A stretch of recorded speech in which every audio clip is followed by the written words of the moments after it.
are the basic unit of element. It is usually a single neutral particle.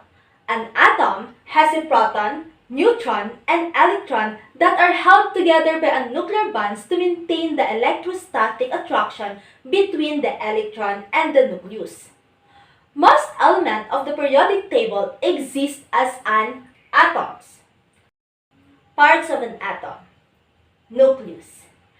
Every atom has a core called nucleus. The nucleus is the heaviest part of an atom, about 99.9% of its mass. Within a nucleus are very small particles called protons and neutrons. Electrons are in orbit around the nucleus. Protons. Protons are the positively charged particles found inside the nucleus of an atom.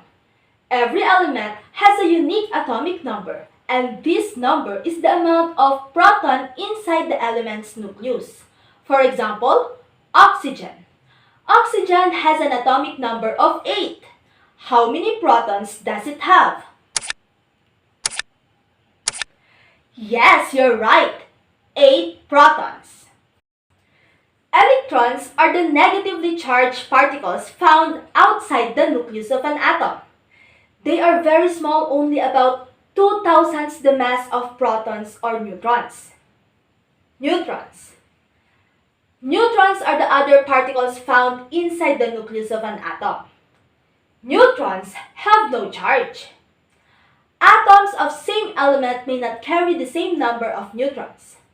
Protons and neutrons are called nucleons because they are found inside the nucleus.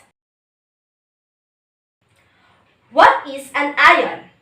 An ion is an atom that has either lost or gained electrons. There are two types of ions. We have cations and anions. All atoms have a neutral charge because they have an equal amount of protons and electrons. But when an atom loses one or more electrons, it becomes positively charged ions, and this type of ions are called cations.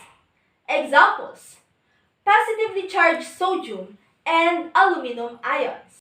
But when an atom gains one or more electrons, it becomes a negatively charged ion, and this type of ions are called anions.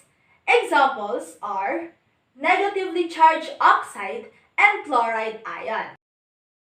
How do atoms lose or gain electrons? In an atom, electrons orbit around a nucleus. The valence electrons are the electrons found in the outermost shell of an atom. These are the electrons that are lost or gained in the process of forming ions.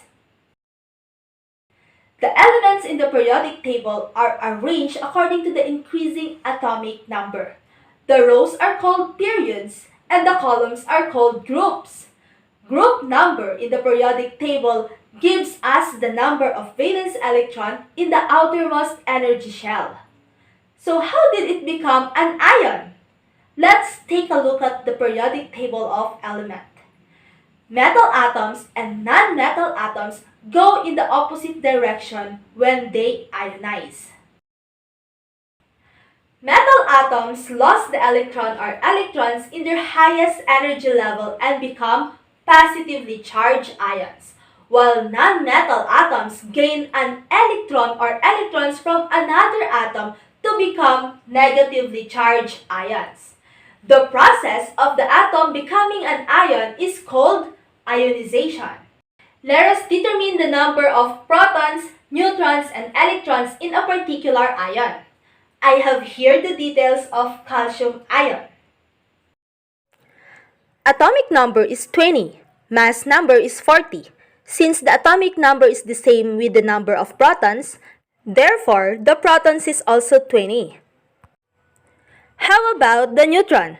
To get the number of neutron, subtract the atomic number from the mass number. 40 minus 20 equals 20. How about the electron?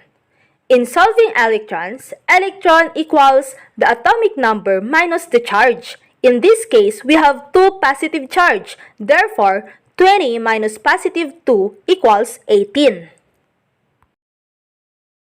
Now you know the difference between atoms and ions. Again, this is teacher Bradgelin saying that think like a proton.